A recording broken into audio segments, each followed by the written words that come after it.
Hello my crafty friends, I'm Lesley and thank you so much for stopping by Crafty Cards with Lesley.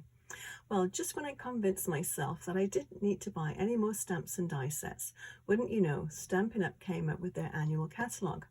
I just couldn't resist this inspiring Imperfections. The artwork in this set is based on the Japanese kintsugi. Sorry if I'm pronouncing that incorrectly. Kintsugi, or if that's how you pronounce it, means golden repair and highlights the cracks in the objects rather than hiding them or throwing them away. In other words, embracing the flaws and imperfections. So let's make this card. I really did. I just fell in love with this set as soon as I saw it, and I just had to add it to my collection. So this is what we're going to be making today. I think it's such a nice sort of calm feel to this card. And I turned it into a happy birthday card. So I made lots of different little vases using different inks. They're all embossed in gold. And anyway, let's go through what I used to make this one first of all. And there's a few different steps to this card, so I'll take you through them. So, Inspiring Imperfections, and great stamp set. And the dies, I think, are just incredible. Although the vase I actually fussy cut rather than die cut it, just because I didn't want that little white line around it. Although the chrysanthemums, I think that's what they are, the chrysanthemums have actually got just a little white border around them. So that's the main set that we're using. But I'm also using this one, Year of Flowers. It's just the happy birthday one, and I just used a little a tag from my stash. And then I did, now you can do just splatters, just take a brush and splatter your ink on the background. I thought it without something on the background to sort of anchor it. I did a little brush of grey ink at the bottom, and then I used my favorite splatter stamp, and this is an old one, A Million Little Things by Close to My Heart. So whatever it is that you have, if you've got a splatter stamp, that's great, because you can really, you know exactly where it's going to go. Where you splatter it, who knows, it's not always 100% guarantee it's going to go where you want it to. So that's what I used for those. Put those on one side, and I'll go through the different inks. Now you can actually, first of all, I'll show you this. And this is I didn't order the whole suite that goes with this, but if you're interested, it's, and as I said, the new catalogue, page 58 and 59. And yeah, so it comes with, you can buy them all separately, or you can buy it as just one great big unit, and then you do get a discount, I believe, on the whole thing. And so you can buy the stamps, you can buy the dies. It actually has an embossing folder, which I didn't get, and it has the little gems, which I didn't get those, but I did get the paper. And I got the paper specifically because the dies that come in this set, you can actually place them over the little dishes and the vases, and it cuts them out. So I flipped every other sheet of paper over. So I'll just flip through these so you can see what's in this set. Try and do it rather quickly. Just bear with me. As you see, it's all double-sided. So if there's one side that you're not particularly keen on, just flip it over, and I'm sure the other side will be more to your liking. So there we go. Whoops, one last one. Oh, it keeps going. I thought I got to the end of it. There we go.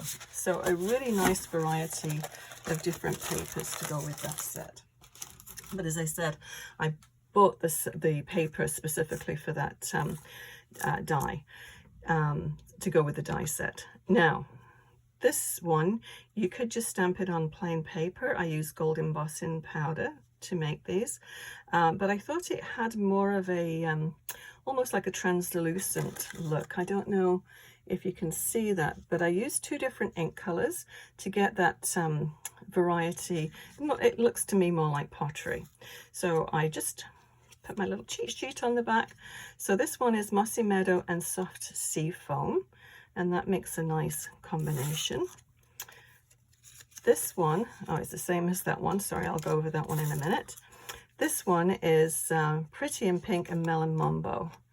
And you do get the nice sort of shade into the vase. Whoops. Soft Sea Foam and Boho Blue for that one. And Smoky Slate and Lavender Lace for that one. And Pumpkin Pie and Daffodil Delight for that one. So I have those ones all ready for more cards. So this one, I used these two. The Lavender Lace, which is the Wisteria close to my heart, and the Bluebell close to my heart, which is very close to Boho Blue. They're sort of interchangeable. Actually, I have these stamp pads, but I do the refills in the Boho Blue, so it's so close, you know, why get another stamp pad? So that's what I used to make this one. So first of all, I think what we'll do is I'll just go over the basics of embossing. So I'm just going to move this out of the way, and I'll show you. You probably already know exactly how to emboss. I've just got a little, and this, I think somebody asked in one of the other videos what mat was I using, and this is actually just a one from my kitchen. It's a cutting mat, and I got it in a set of, oh, I don't know, 6 of them. It was one for vegetables, one for red meat, one for chicken, and this was a spare one. And so I thought, oh, just take it up to my craft room. Anything I can't use in my kitchen, I take up to my craft room. So let's just grab a piece of paper, and I'll just get some, sorry, I should have had one already. I'll use this little one. Okay, so what we want to do first, these are little bags, and it's like a cornstarch almost that's in here, and it's sort of, it's an anti-static bag, so all you need to do is just rub it over the top, and it just stops the embossing powder sticking to anything that hasn't actually got the embossing ink on it. I'll just flick off the excess, and this is a Versamark ink, which is a really, really sticky ink. So I've got my stamp already mounted on a Stampin' base, and just load it up with the ink. Now it is clear, so obviously you're going to stamp it. Just hold it down for a minute.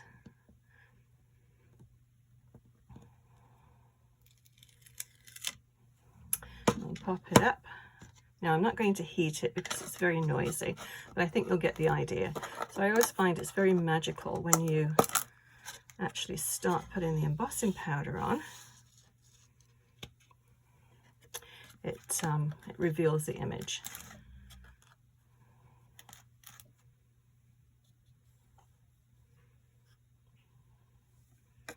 So it always seems very magical, and even more magical when you heat it up, because all this gritty, sandy stuff, the embossing powder, it actually sort of melts, and it leaves you, yeah, if you rubbed over the top of it, you would just rub the whole thing off. It is very sort of sandy and gritty, but it melts it, and it just looks metallic once it's done. So this is my heat gun, which I won't put on, but I think you get the idea. Okay, so that's that part all done. Let me move this out of the way. I'll heat that up later, and then I'll have another one all ready to go. Bring this one back. Okay, so I'm going to do my usual size, 4 1/4 by 5 1/2. Let me move this up so I can try and keep you all in view.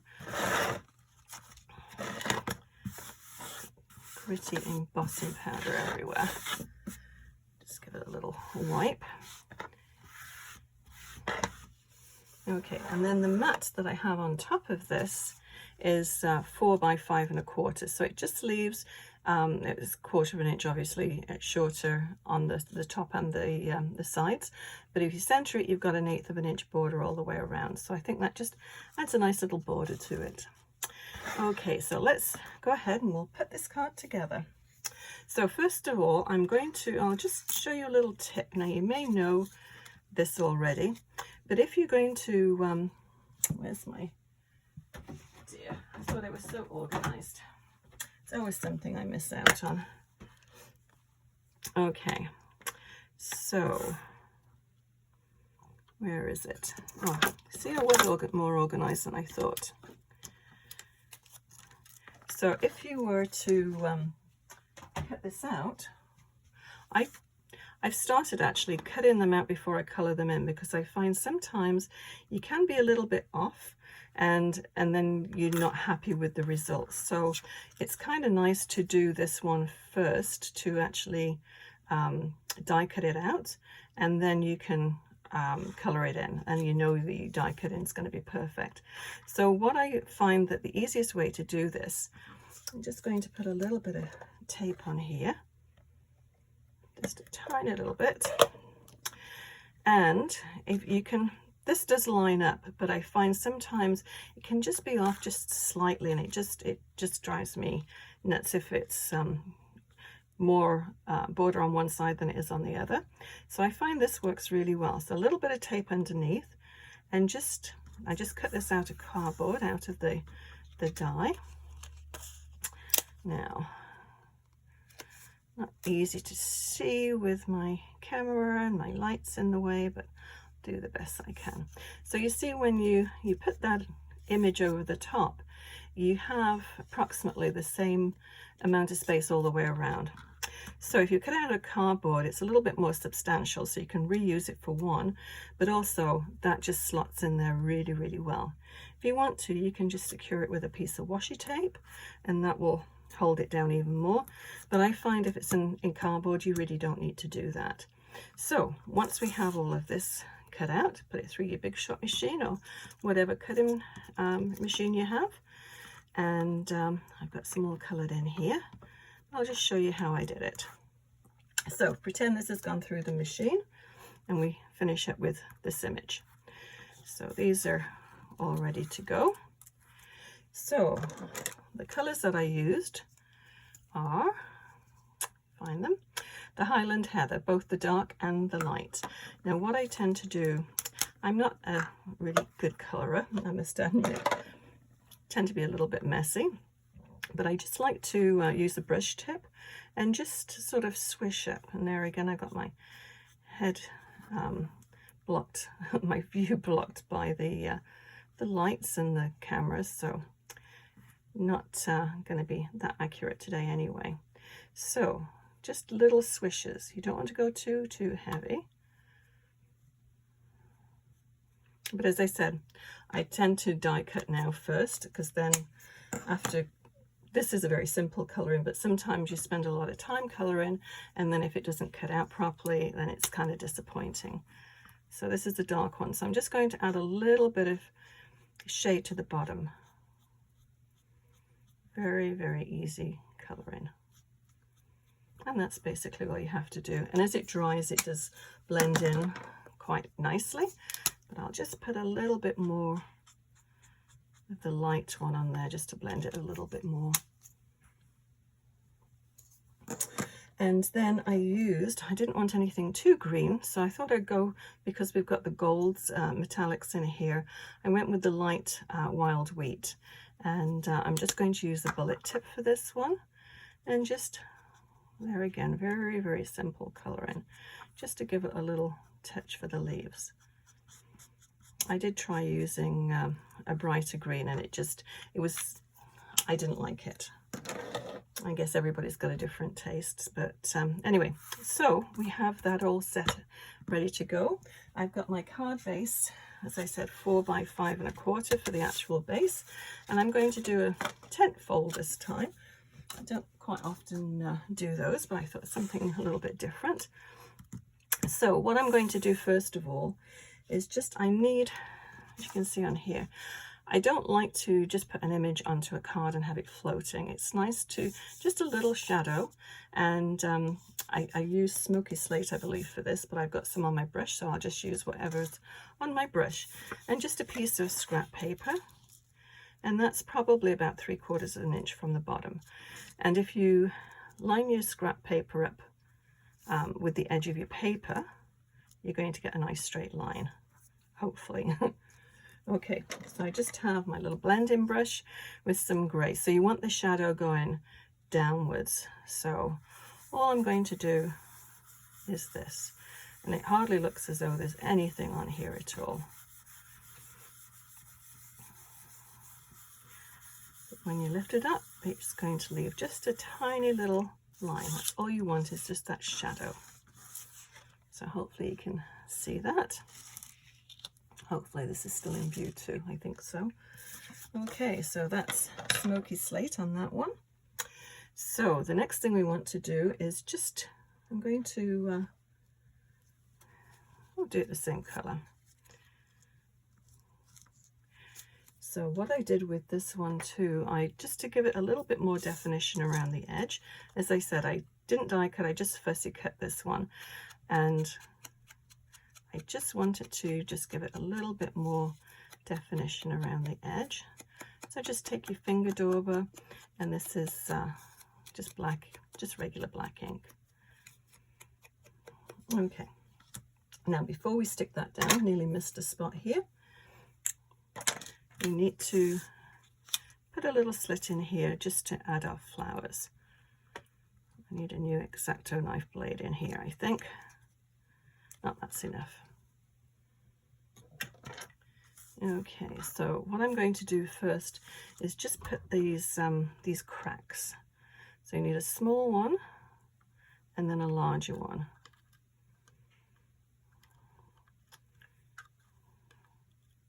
There we go. And I'm just going to use some just regular white glue.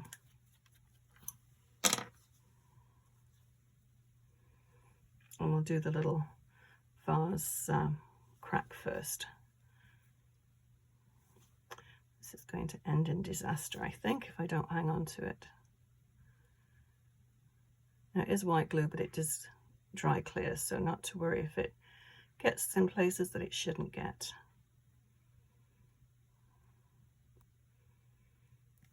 And this gold foil paper is just some that I have out of my stash. It was just a scrap that I had lying around, but Stampin' Up, they do have a really nice both gold and silver paper that I've used before the foil. Okay, stick. Just line it up with the edge. I know, easier said than done. Just hold it for a minute. It just excuse me, it just gives the glue a chance to set, and it's sticky. Okay, so what I'm going to put on the back, just to bump it up a little bit, is are these dimensionals.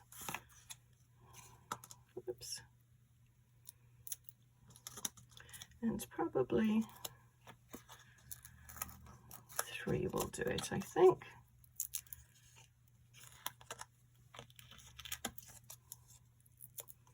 And I just sort of put them in the middle, and then you can tuck, if you want to tuck anything in there, it gives you a little bit of room to tuck. So I'm going to put that, so it's just sitting on that shadow. And then we'll do this crack. These would make really good twigs as well. I always like to think of other things that I can use these for other than what they're actually intended to be used for.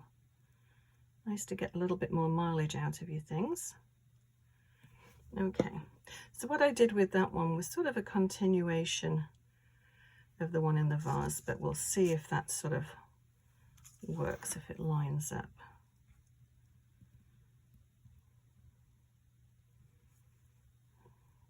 Doesn't go quite to the top, but close enough. Oh, one thing I was going to show you actually, and I'll do that before I go any further, is just show you how I did that blending on these vases. And I have a couple already here. I'm just going to, I'll just use my Stampin' platform here, just so I can show you how I blended them. So I have a blending brush for each colour, or each colour family. So what I usually do is put the colour into 3 different places. So I'll start up here with this one, and then down here, and then just in the corner. And there's no rhyme or reason to do it that way. It's just the way I've sort of done it. So I don't know if it's right or wrong, but it works for me anyway. So just experiment and see how you like it. So this one is the equivalent to the Boho Blue.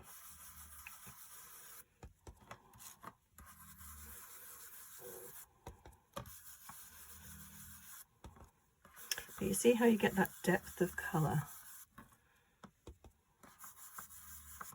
I think that's really pretty.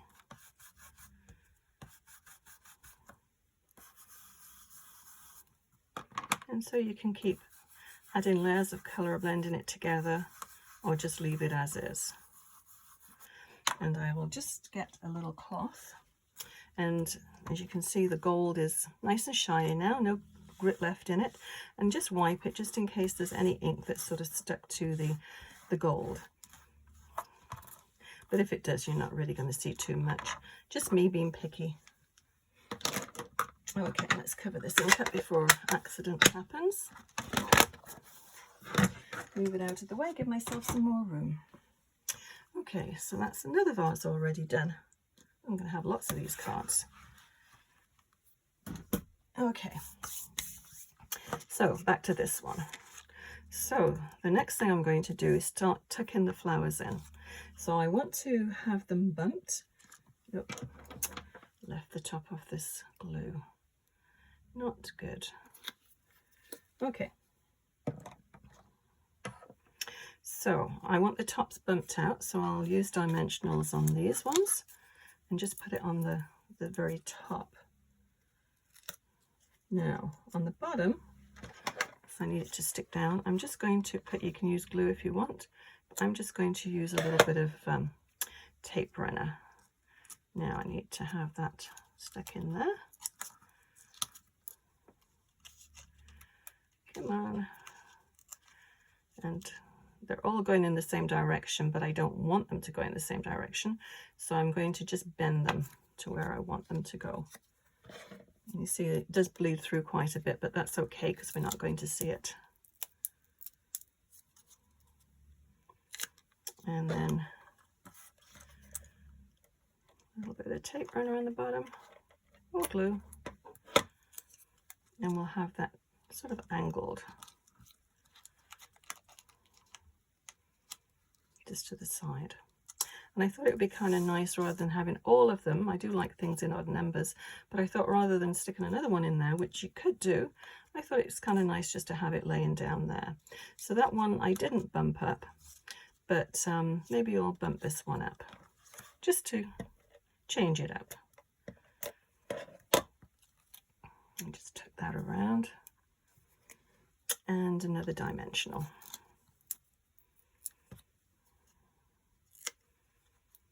So this is a good card to make if you want to have a bit of just a what's the word I'm looking for, like a conveyor belt, just have them mass produced, you know, just have all your little elements all set up and just keep going with them, and that works really well. So we just need a tag. This is the little die that I use, just one from my stash, and let's have a look. I got them all going the wrong way. No, that one's going the right way. So I'm going to tuck that one underneath there. Same thing as for the flowers. I'll put a little bit of tape runner there, and then a dimensional on the bottom. So we can just bend it up a little bit and just tuck that in, just make sure you can see the writing. So what I want to do now is just to do the splattering. So I'm going to, I like to sort of do it around the actual images. And I'll bring the lavender lace back. Yes, this one is, what did I say? Highland Heather. So if you've got Highland Heather ink, that would work really well too. So I just want to just go around the edge. You could do this before you actually attach the flowers, but it's nice to know where the flowers are going to go.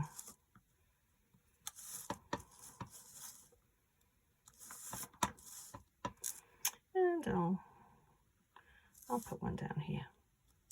Now you could add some bling to it if you wished. I didn't on this one, I kept it fairly simple. But yeah, now if you want to add bling, just go ahead and just pop some in. I'm just going to put it straight down, make sure the card's going the right way. and just put it straight down. Now, you can put it with tape around and put it straight down. With this one, I actually used foam tape. So I will use the same foam tape. I just get huge, great big rolls of this stuff on Amazon. I'll show you a little trick. It's quite easy to tear. It's very sticky. It's a little thicker than the dimensionals, I think, this. But my trick is, and you probably know this already, but I find it quite helpful. So the direction that you're going to go, start at the bottom and just peel it back. Easier said than done.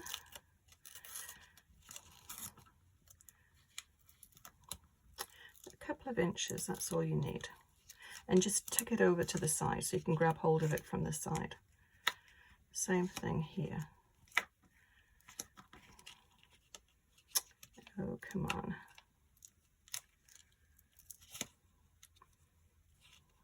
As I said, this is very sticky. So we've got two little bits sticking out here. Just grab hold of them. And I find it's really easy because this is, as I said, very sticky. Once this goes down, it's not going to, I'm going to just bring it towards me a minute. You're not going to move it. Once it's down, it's down. So I find if you line the top part up like that, just make sure you've got equal distance on those two, then the bottom should be okay. And then just pull this out and stick it down. And not bad. It's a little bit off to one side, but I'm just going to put that on my paper trimmer, and it's a very easy fix.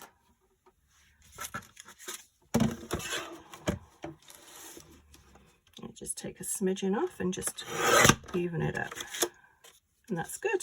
So another card, all done. Yeah, so I hope you like that one. I'm really loving this set, so I'm sure I'm going to make several more with this, and I will list everything that I used to make this card. And if you enjoyed this video, please give it a thumbs up and consider subscribing. Until next time, happy crafting. Bye bye.